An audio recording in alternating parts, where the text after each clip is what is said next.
you can choose the necessary language that you're most comfortable with. So let me switch to Russian with a short introduction for the panel while the organizers are setting up the slides that will be used later. Итак, мы поговорим о технологии интернета вещей и о том, какую роль она играет в экономике, в развитии экономики и в первую очередь Узбекистана, какие есть возможности.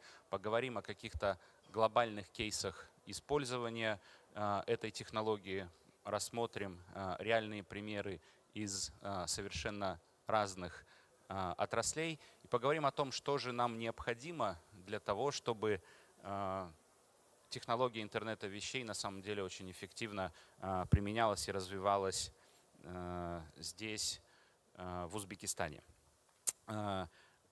По исследованиям IDC становится очевидно, что технология интернета вещей достигла зрелости своей, уже широко применяется во всех отраслях экономики и приносит впечатляющий экономический эффект.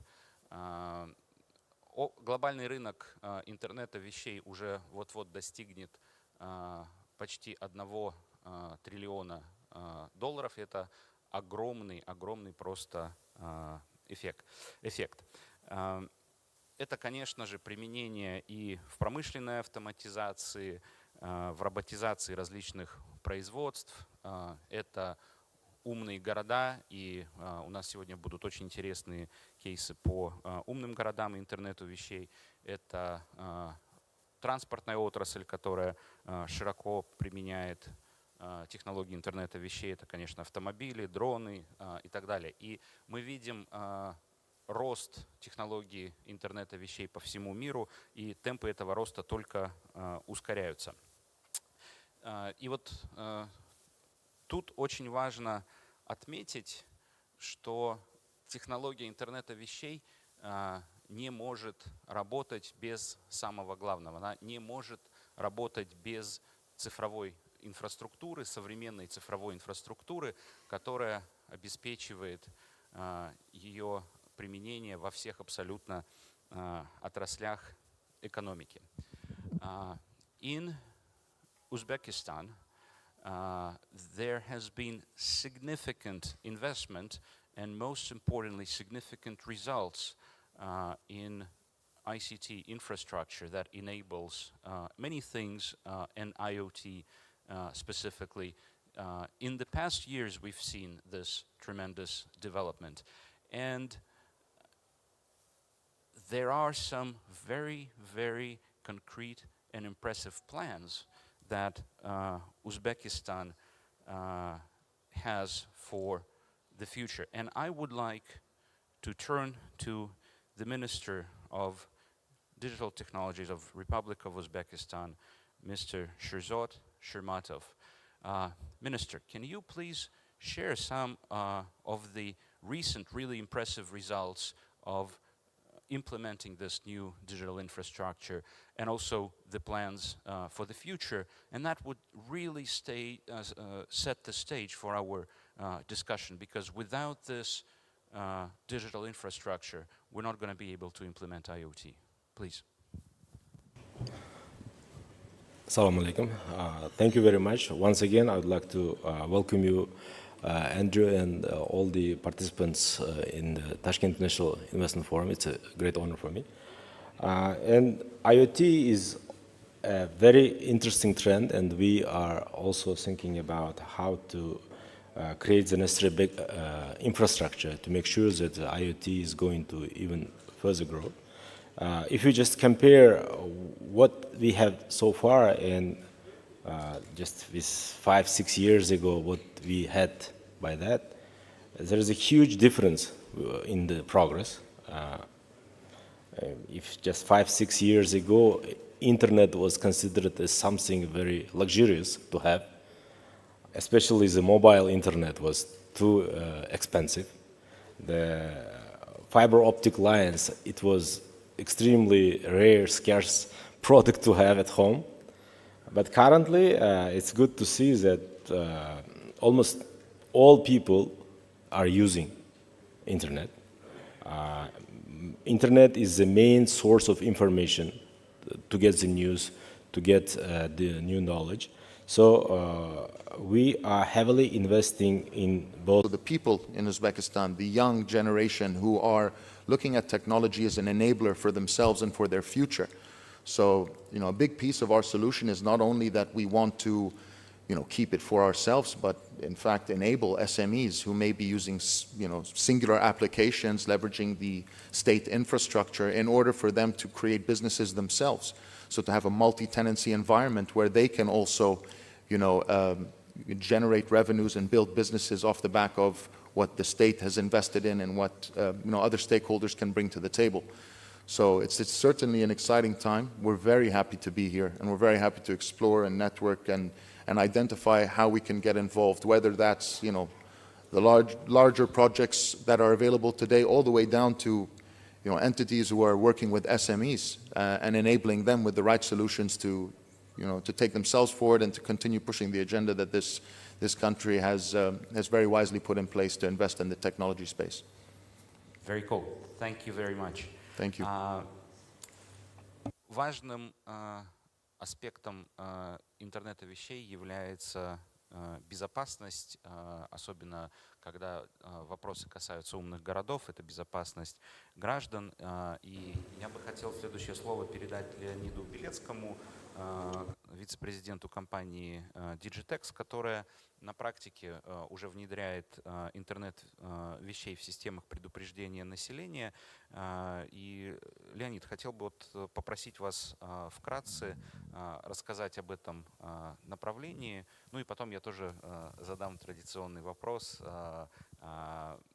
что вы делаете уже в Узбекистане, если уже что-то началось, и как вы можете помочь Узбекистану. Пожалуйста. Здравствуйте. Большое спасибо за приглашение. Мы рады участвовать на этом форуме. Наша компания практически 40 лет, и мы являемся одним из лидеров в мире по системам оповещения населения. Это гражданская оборона в разрезе критической инфраструктуры. Польша, как страна, которая имеет такую хорошую традицию, в Польше есть культ пожарника. И Польша имеет более 100 тысяч добровольческих пожарных. Это позволило получить определенные средства, которые дали возможность нашей компании первой в мире перевести систему оповещения на цифровые системы. Это открыло определенные возможности для построения умных городов, потому что раньше система оповещения это была просто сирена, которая умела только выть. А в связи с эволюцией телекоммуникаций, IoT-решений, основная функция нашей системы в виде оповещения осталась всего лишь маленьким элементом. Наше оборудование и наши решения позволяют построить критическую инфраструктуру, которая является донором для IoT-оборудования, которое может передавать чувствительные данные по своим протоколам, что в свою очередь приводит к тому, что гражданские службы, у них нет необходимости построения индивидуальной отдельной инфраструктуры.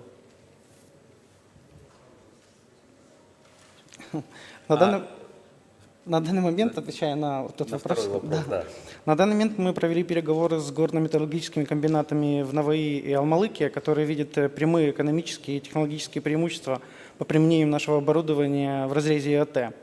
К нашим системам оповещения подключаются всевозможные системы раннего выявления чрезвычайных ситуаций и сбора данных о происходящем на стратегических объектах повышенной опасности, помимо непосредственного предназначения нашего оборудования по оповещению. Спасибо. Спасибо огромное, Леонид. Наверное, никто не будет отрицать, что безопасность граждан – это самое основное, и те решения, которые вы предлагаете, они, несомненно, важны. Я переключусь опять на английский. When we're talking about IoT, as I mentioned at the beginning, there are all sorts of examples in all sorts of industries. But one of the interesting examples, and this is a very big priority for Uzbekistan, is the energy industry. And today with us we have Mr. Sakamoto, from a very big global corporation called Mitsubishi Corporation. I'm sure you all heard of it, and he's covering Central Asia, Caucasus, and Turkey.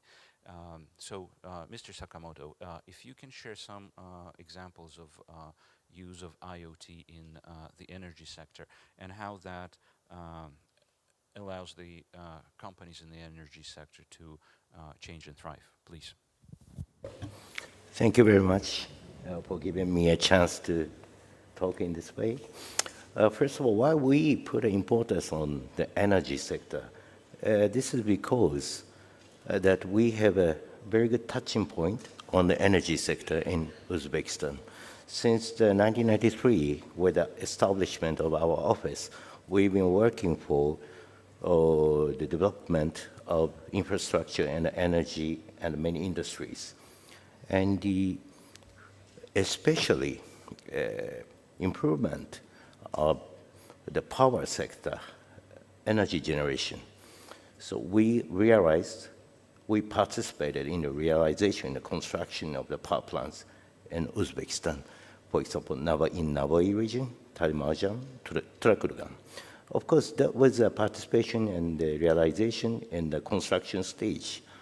But through that, we could gain the experience there, and we could have a touching point to the industry.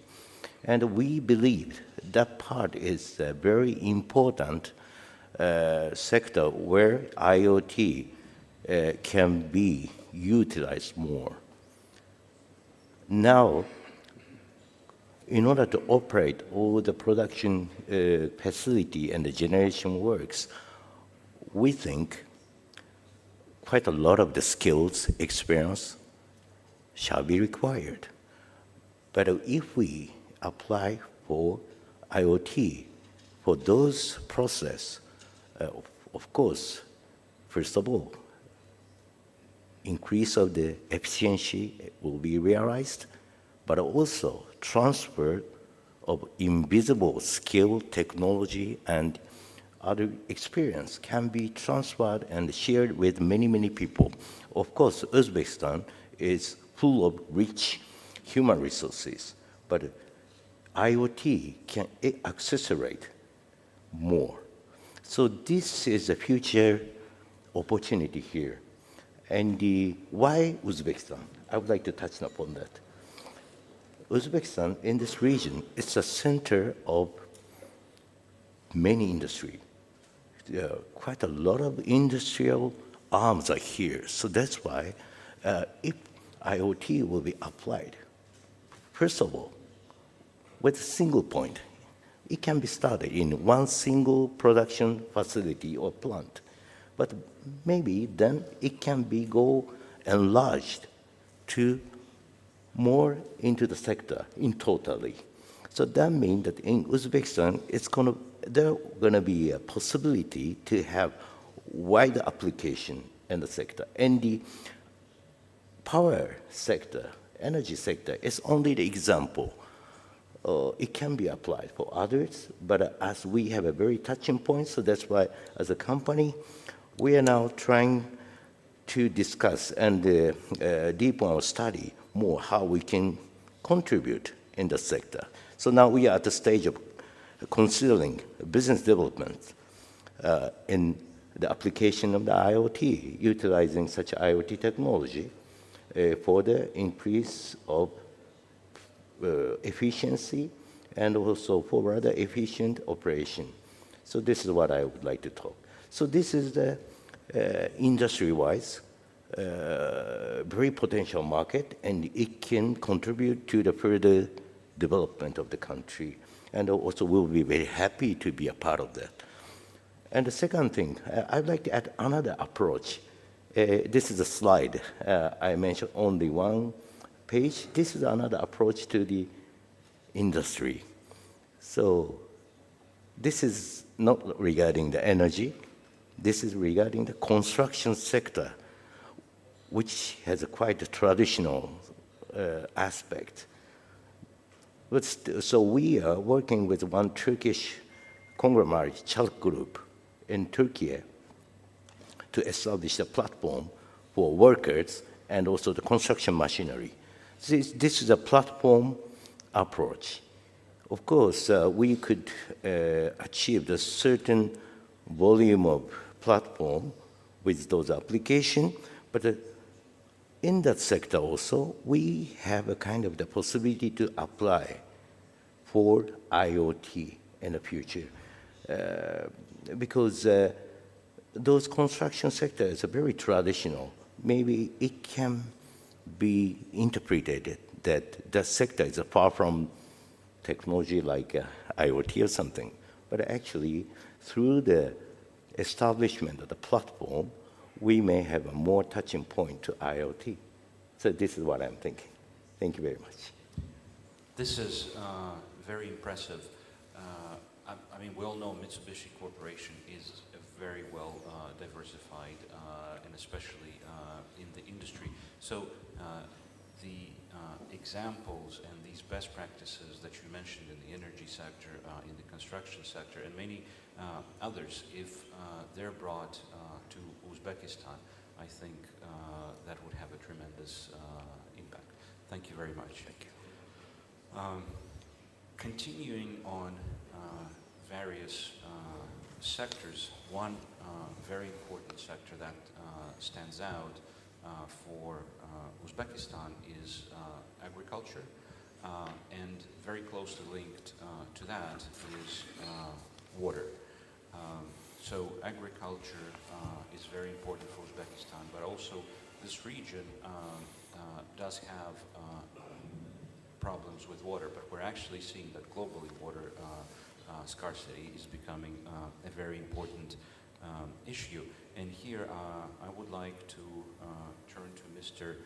Rush Sandhu, CEO and Chief Business Scientist at AI Hadler Bikal, which stands for British Innovation, Knowledge and Advanced Learning.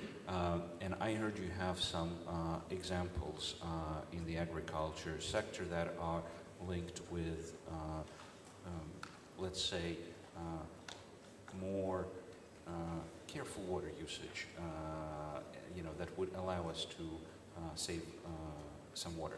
Please. Yeah, sure. So yes, thank you for the invitation, and thank you for all the attendees and speakers. So yeah, I'll run through some examples, and I think a couple of points were made earlier, how an application will change depending on the environment. So in the UK, for instance, IoT devices are used for a water network when it comes to irrigation and standard supply as well, because they have to prioritize where to repair the pipes. And that's not down to just obviously saving money on the pipes. They don't have enough engineers. So the scarcity is actually in the human resource there. So you have to predict where to prioritize that fixing of pipes.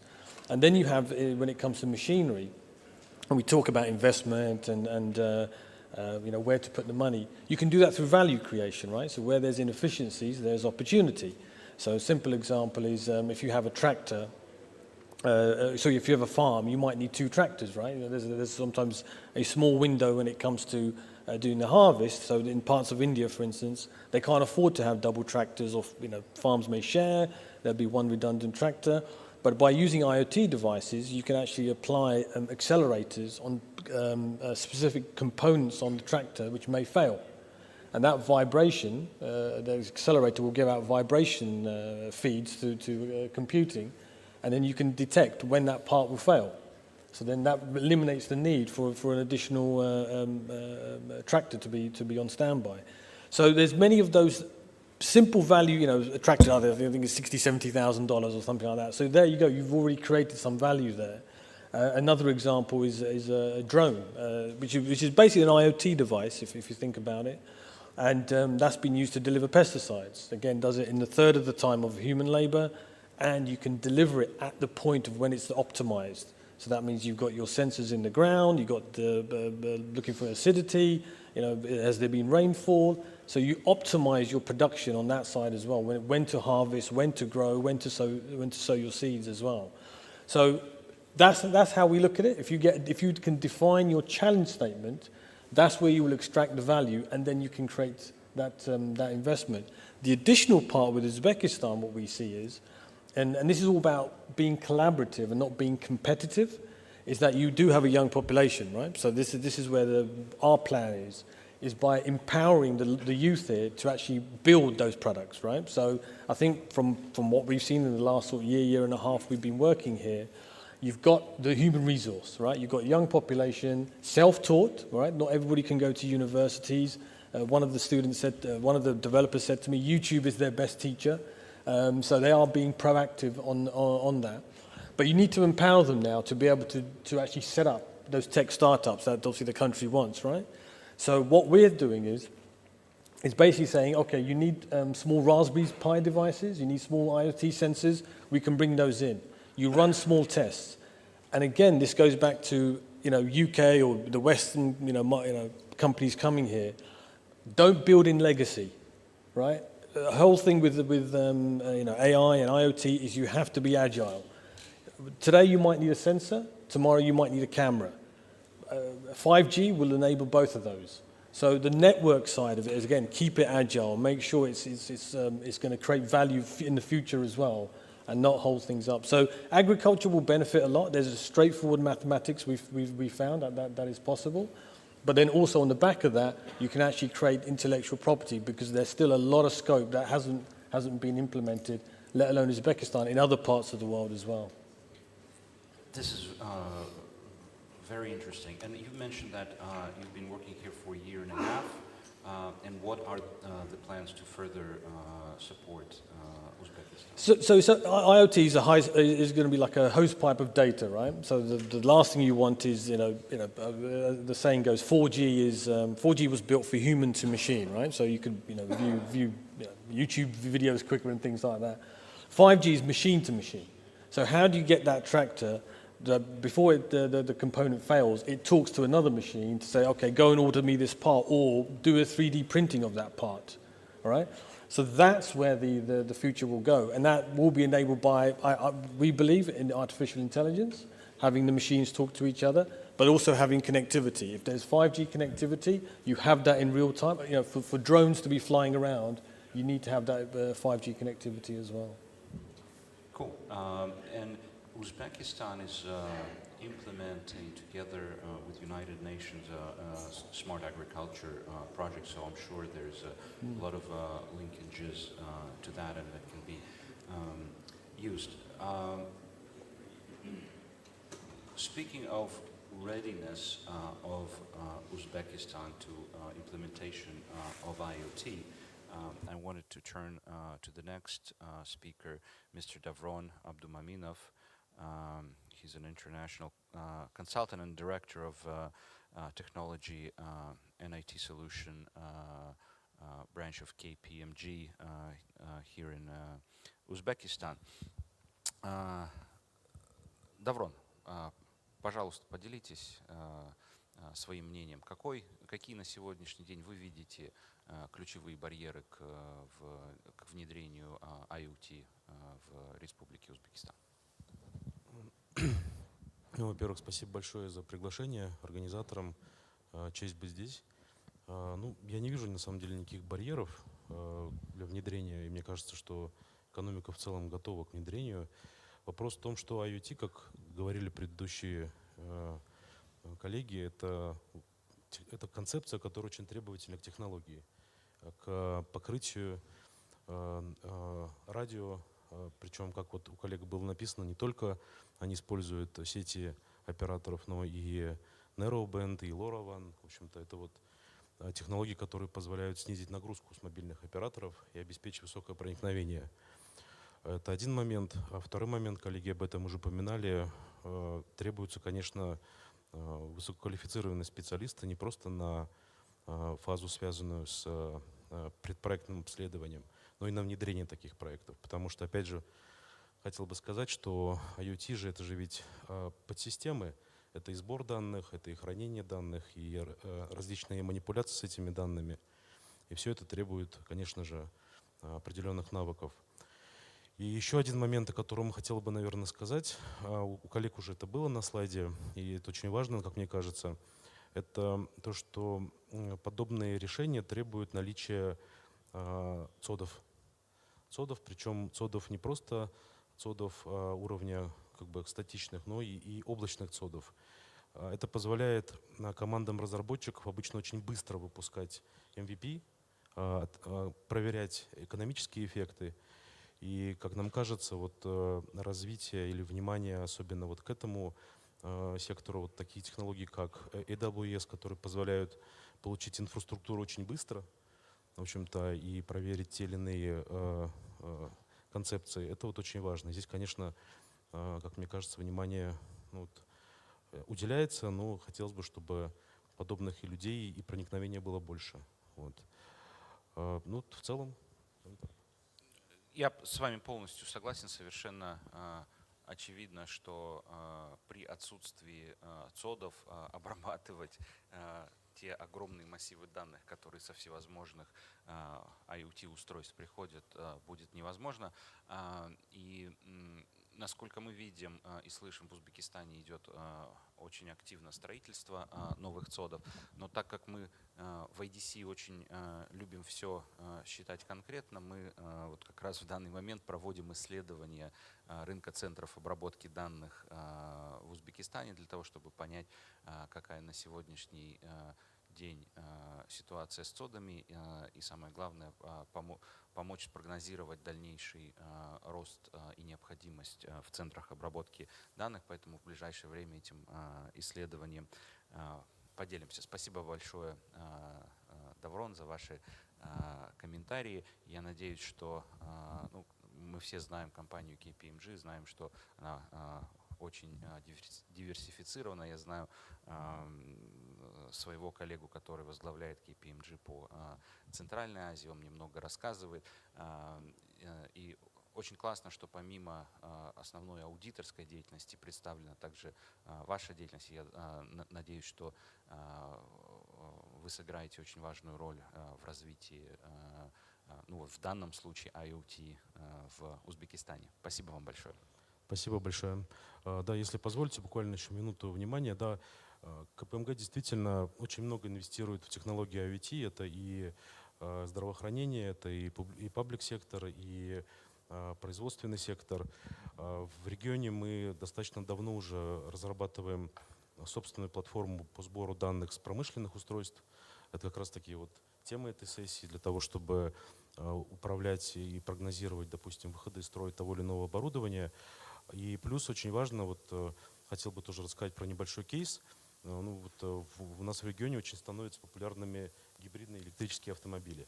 В общем-то, мы видим каждый день их на улицах наших городов. И, в общем-то, как оказалось, в общем-то, готовясь к встрече, КПМГ, оказывается, работает и в этом секторе тоже. В частности, для очень большого немецкого известного производителя автомобилей КПМГ разрабатывала концепцию внедрения IoT для того, чтобы как раз-таки ответить на эти тренды.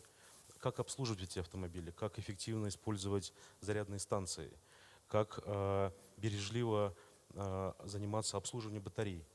И здесь наш опыт, мне кажется, был бы тоже полезен, потому что подобный электрический автомобиль является, мне кажется, идеальным источником информации, потому что они все оборудованы устройством мобильной связи.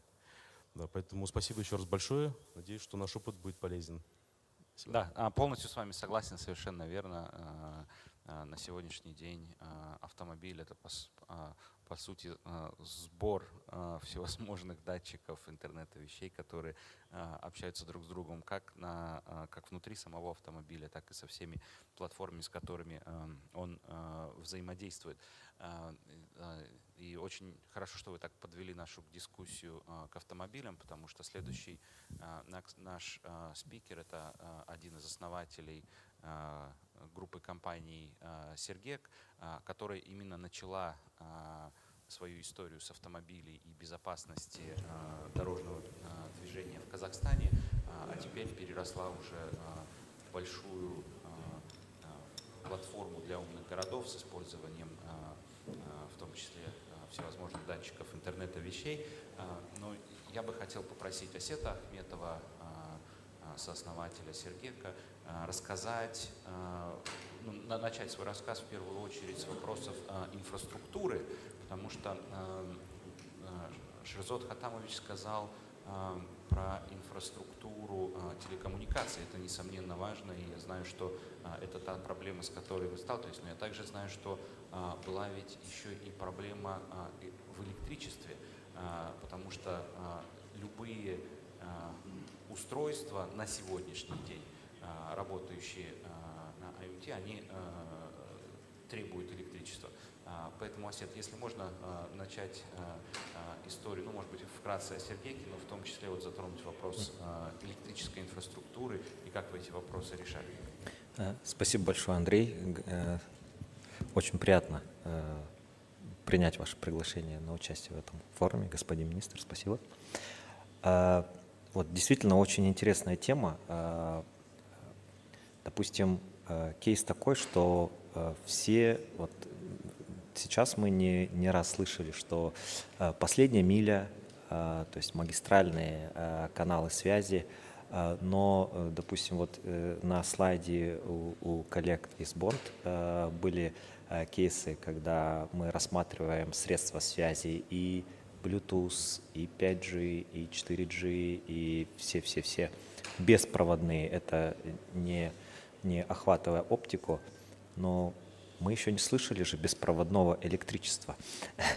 То есть, когда мы говорим про последнюю милю в электрификации, то классически это строительно-монтажные работы,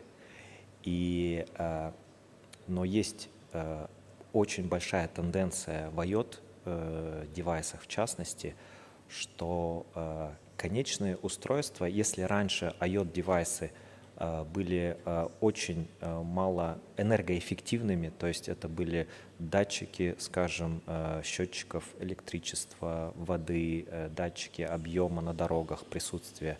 Это простейшие датчики, которые могли на одной батарейке пальчиковой проработать годы. Вот. На сегодня IoT-девайсы, они, то есть это большие вычислительные модули, это computer vision, и, соответственно, на батарейках, которых хватает на год, еще не существует.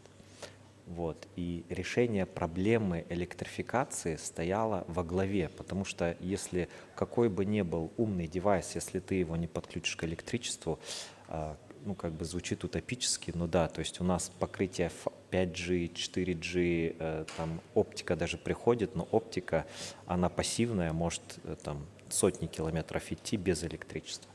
Соответственно, решение проблемы электричества стояло во главе. И вот мы живем в очень интересное время.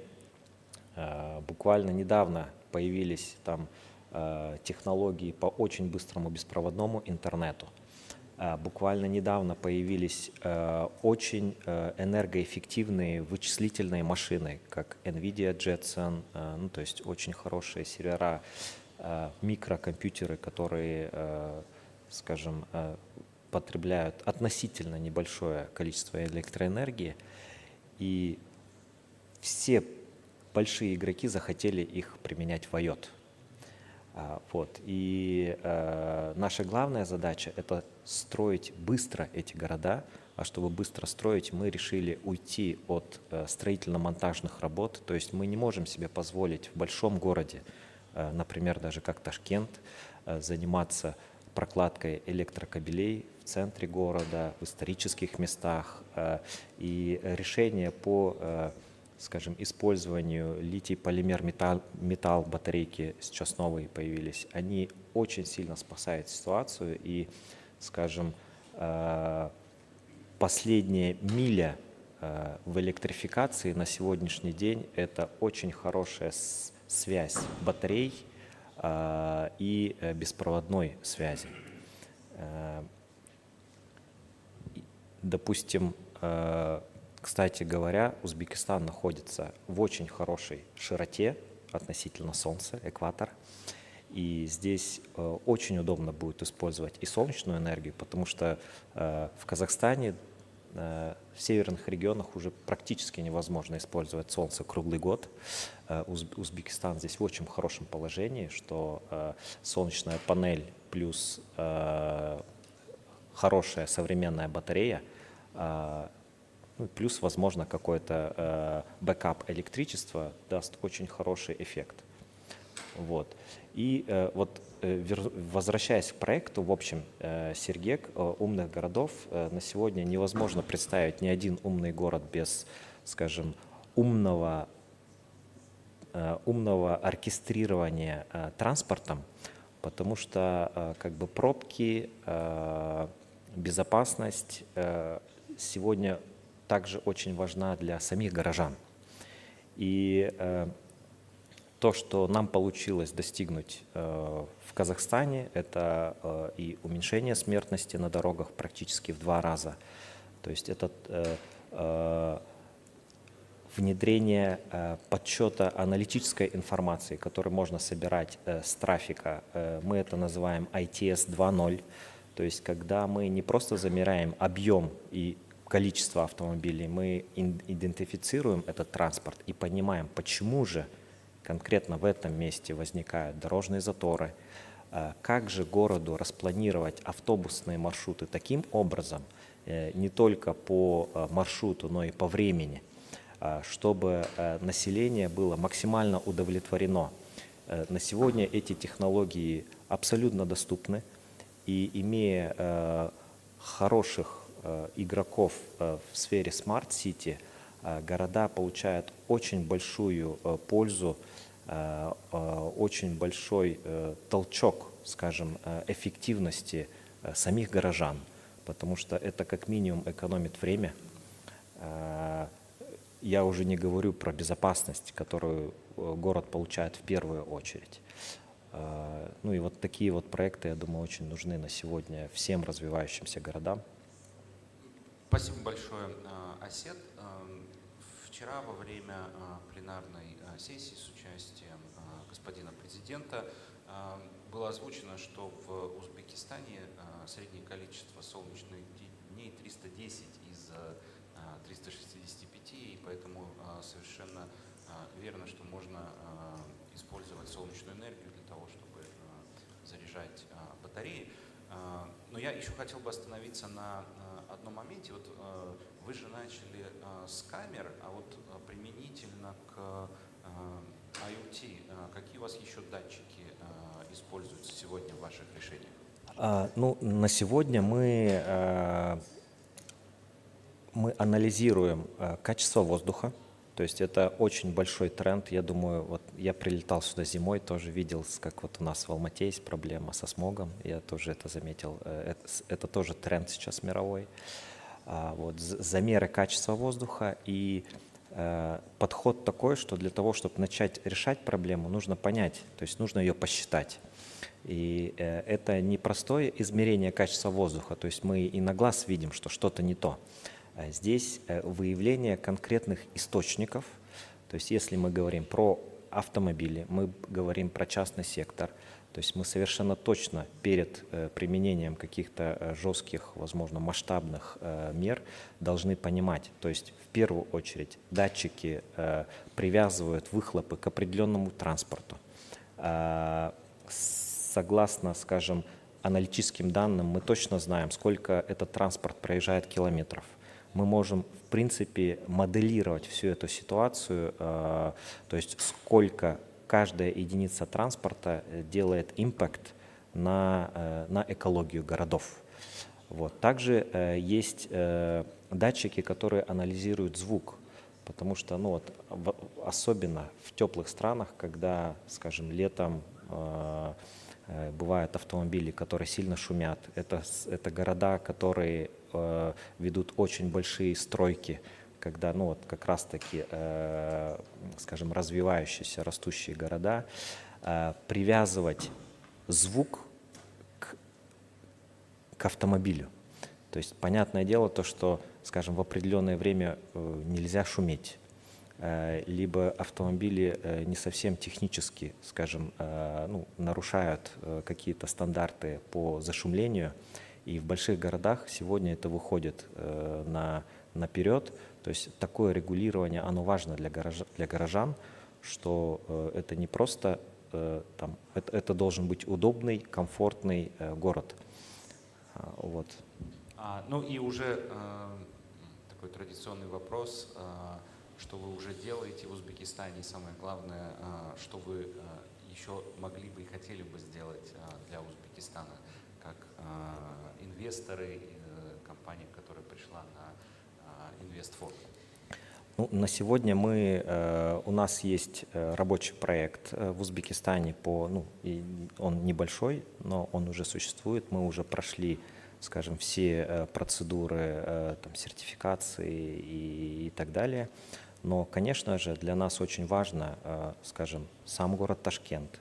То есть это большие города, когда наш продукт начнет влиять на жизнь больших, скажем, городов, в Ташкенте в том числе, что все-таки наша цель — это безопасность. Я верю в то, что мы можем поднять ее просто на следующий уровень. И на сегодня все абсолютно города в мире — это тенденция не только для Узбекистана, это тенденция для всего мира, что города должны быть смарт. И я верю в то, что у нас получится развить свой бизнес, в том числе и в Узбекистане. Спасибо огромное, Асет. Желаю вам успехов. Вы затронули вопрос электричества и датчиков IoT, что они все требуют электричества. И это на самом деле на сегодняшний день так.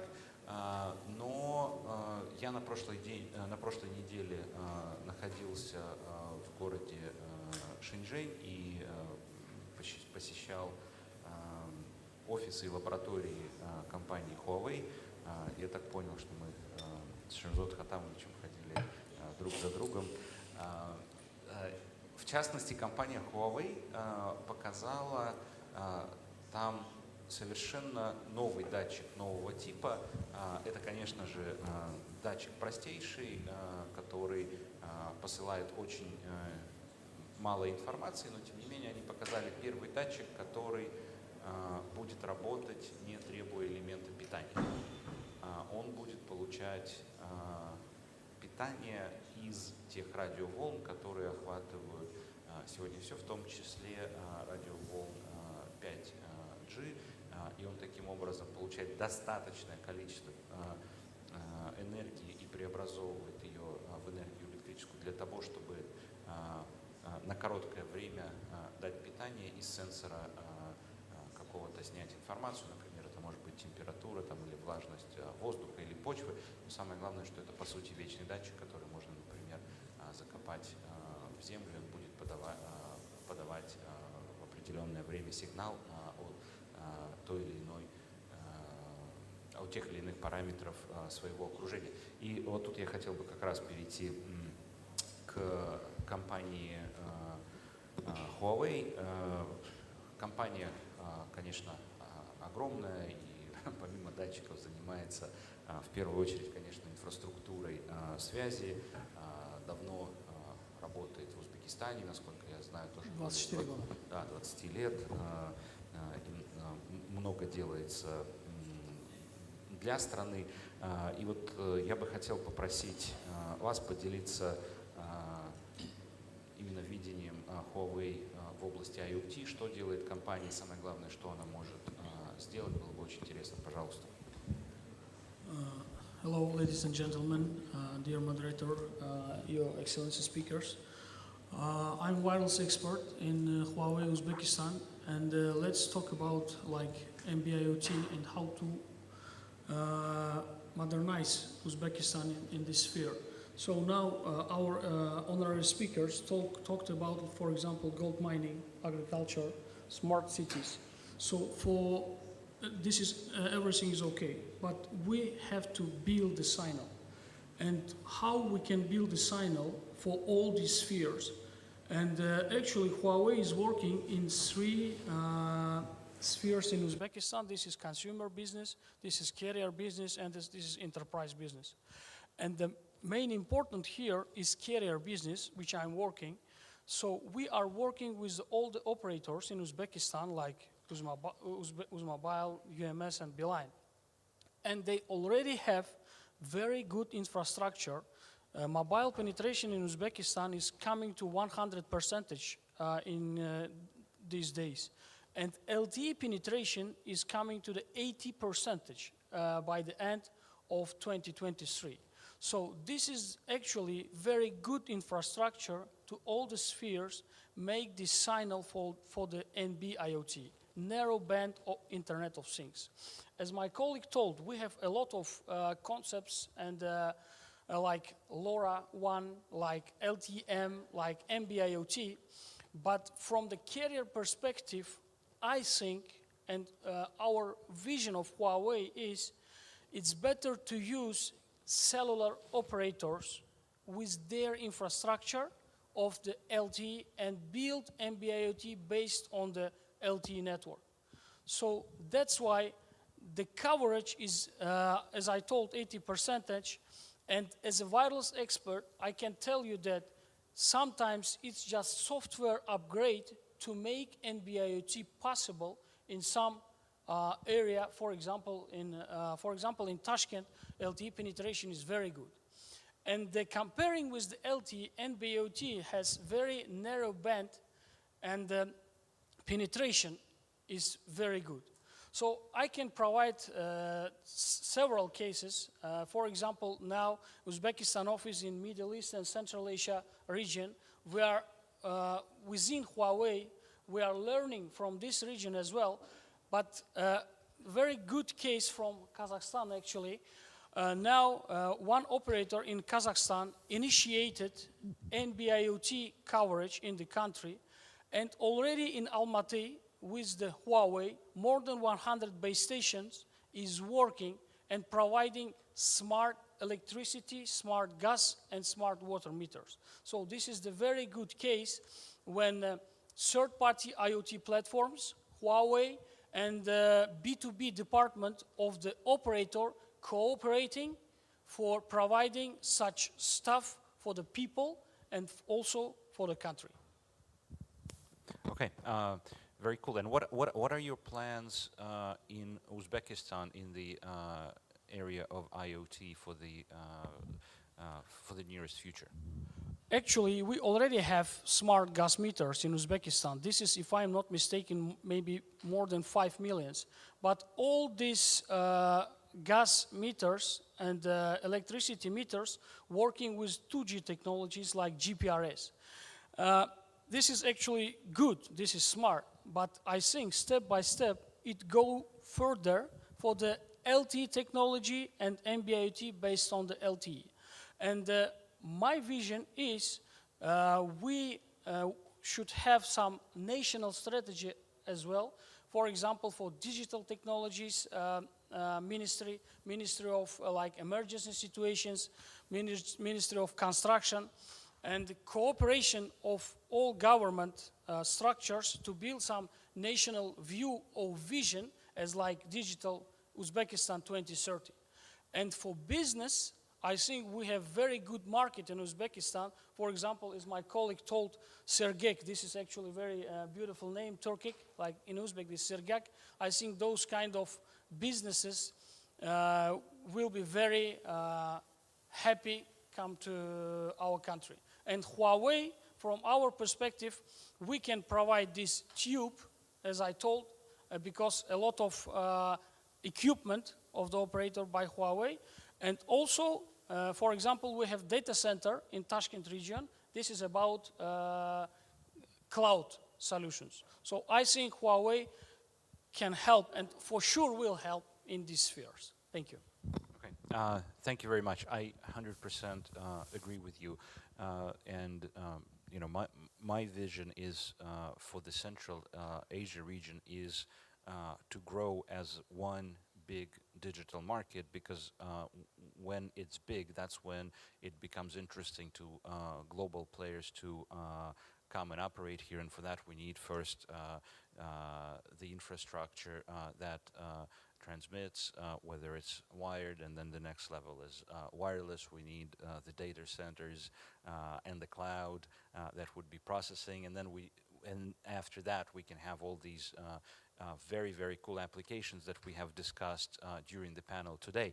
And before we close, I wanted to give the microphone to the Minister again to provide some closing remarks. And maybe a vision for the future of Uzbekistan with regarding to technologies and also IoT. Shirzod Khatamovich. Thank you very much. Definitely, today's panel was very interesting to hear for me as well. There are so many new ideas, new initiatives. And for Uzbekistan, as you have rightly mentioned, there are many opportunities to invest, especially in IoT area as well, since we have ambitious agenda of digital Uzbekistan 2030. We would like to make Uzbekistan an IT hub. So we are constantly working on improving our legislation. Already for IT companies, we provide very competitive environment, so they are not paying any taxes. Even their workers are paying less taxes than in other industries.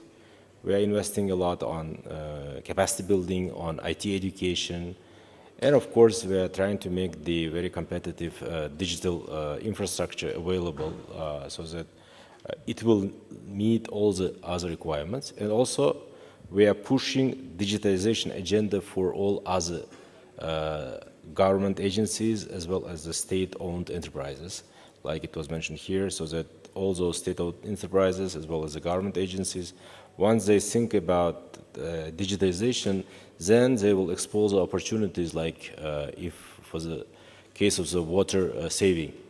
There is a huge agenda on the Ministry of Water to save the water, which in turn will save the electricity, because most of the water is gathered through the electricity in remote parts of Uzbekistan. So this is all interrelated, and I hope that all this ambitious agenda of the government in synergy with all the private partners here will open up the further perspectives of mutually beneficial win-win projects. Thank you. Thank you very much.